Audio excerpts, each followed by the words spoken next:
some time, and the work under the President's leadership that we are doing through the federal government to provide aid in every way to the governor, to the mayor, to local police and fire is critically important, and we are doing it with a sense of urgency. I also would mention that not only are firefighters out there working around the clock, some of whom, sadly more than a few, who have lost their own homes in the fire, but so too with LAPD police officers who are working around the clock, and there are at least a dozen who have also lost their own homes to the fire.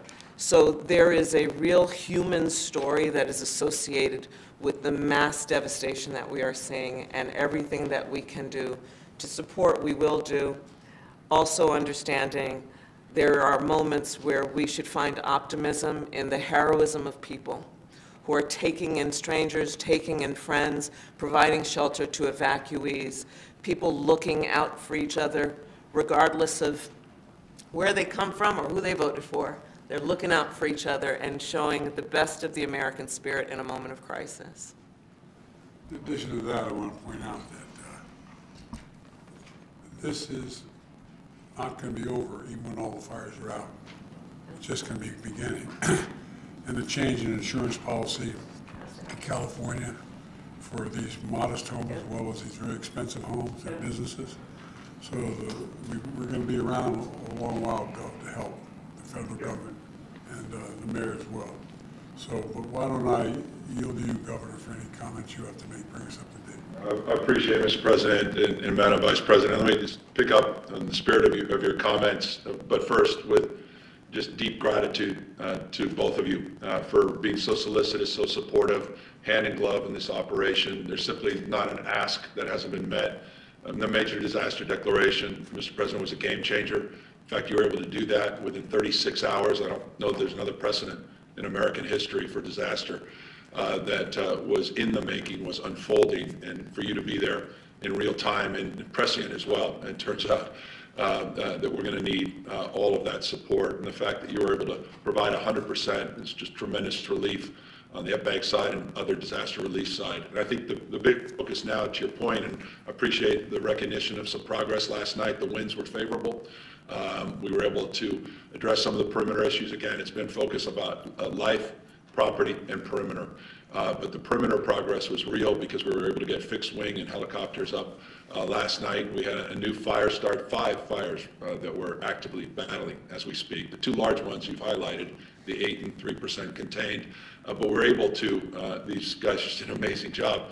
We had this fire, Kenneth Fire, that could have been one of the bigger headlines today.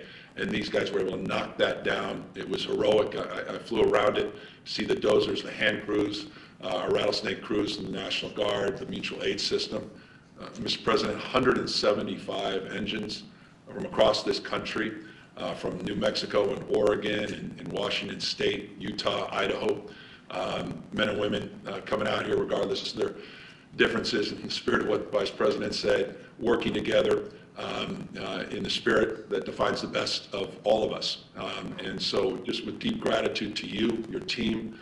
We had the National Guard out last night. We had 43 key posts that they were working, 855 National Guard men and women. We're stationing additional National Guard men and women to the extent we need it.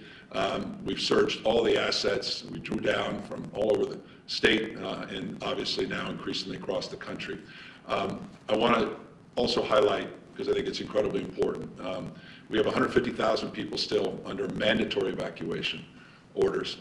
These fires are not out, though today we're going to make a lot of progress and continue to increase these containment numbers.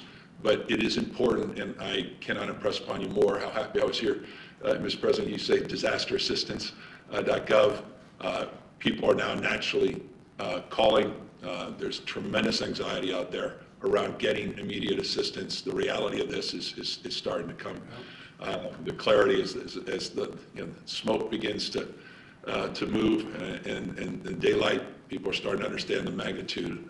I thought I never would see anything like the Tubbs fire, then the Camp Fire, this is up there. This will be one of the most destructive fires, I mean, to property damage, perhaps in the history of the country, but certainly in terms of scale and scope, 10,000+ structures already identified, 10 people we fear have lost their lives, likelihood of more.